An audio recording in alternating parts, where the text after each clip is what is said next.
This is the Sony FDR X3000, a very popular Sony Action Cam, and it's the last one that Sony has released. But it came out in 2016, so it's already 9 years old. So how good is this old action camera in 2025? The build quality of this camera is great, but it doesn't really feel like an action cam. Because I also dropped another Sony Action Cam and then it broke, which is really disappointing. So this thing is really meant to be used in a waterproof housing to be very durable. So don't drop the camera. But just because the build quality isn't that rugged doesn't mean it's a bad camera. Because the image quality that you can get out of this even in 2025 is still pretty nice. It also has this small form factor, which I am a really big fan of. A lot of people don't like it because you don't have a screen to look at your image, but I think it's fine. You can just point and shoot, and because it's a wide angle lens you will capture most of the things that you see, but sometimes it is a little bit disappointing that you can't just easily frame your videos. And the only way to do that is to connect this thing to your phone or to use a live view remote, but that's through Wi-Fi. But other than that, I really like the small camcorder form factor. Another nice thing about the X3000 is that it has built-in balanced optical steady shot. And it's actually optical image stabilization, and other action cams are using digital image stabilization. So it's great to have in low light so you don't get a lot of weird artifacts. But it doesn't have that gimbal level of stabilization that the GoPro has.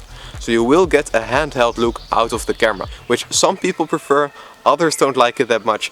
And it really depends on what kind of style you are trying to create. So the stabilization on newer action cameras is a lot smoother than on this model. It also has a very wide angle lens, which is great. It doesn't have too much distortion, but sadly it does have a little bit of distortion around the edges, and there's no linear mode, so it will always have a little bit of that fisheye effect in the video. But what is nice is it's so portable, you can easily carry it around, hit record and get a good image out of this camera.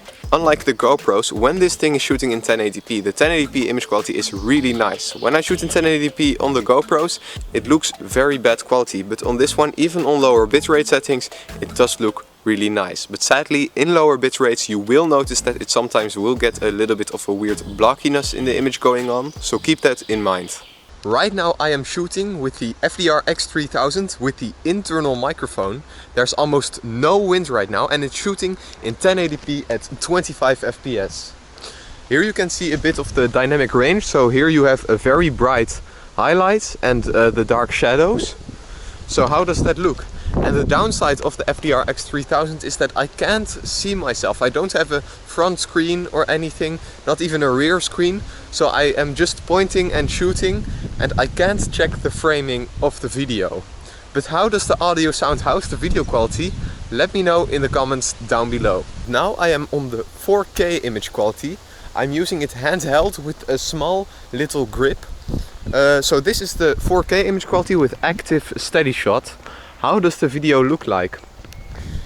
I'm still using the internal microphone, it's all handheld, no gimbals, and you can probably see a little bit of shake, but it probably won't be too bad.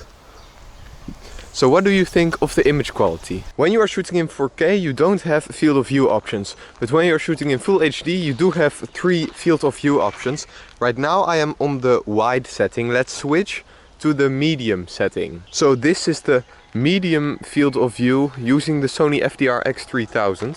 When we look at the video quality of the X3000 in 2025 you can still see that it looks very nice with a good amount of detail.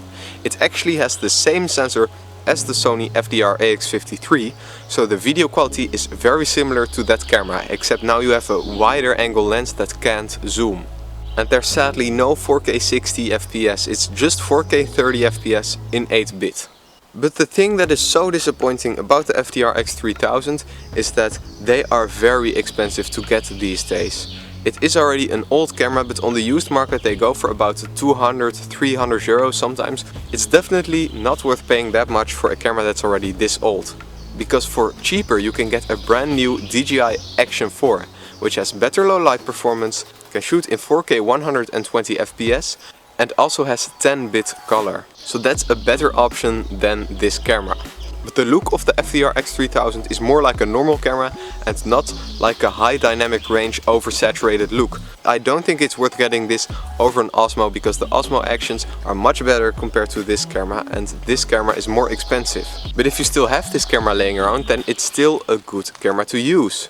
I think the microphone quality is really good, but one disappointing thing about the microphones is that it picks up a lot of wind noise and also handling noise. So when you're moving it around you might hear some clicking noises or a little bit of wind, and that's very disappointing because that makes the audio listening experience definitely a little bit worse. Another nice thing is this built-in tripod mount, so you don't need to buy any other accessories to mount this thing to a tripod. You can just easily screw it on anything and it just works, which is great in my opinion. Another downside of this camera is the lens protection. Standard, this lens is extending a little bit, so there is no protection of the lens. If you damage it, it's damaged. So you obviously want a lens protector for it, which is this thing, and as you can already see, it's pretty big. So putting it in your pocket now can be a little bit annoying. And it's also difficult to find one of these protectors in 2025. So should you buy this FDR X3000 in 2025? Well, if you can find a really good deal, then maybe it's worth picking up, because it still has a nice image quality.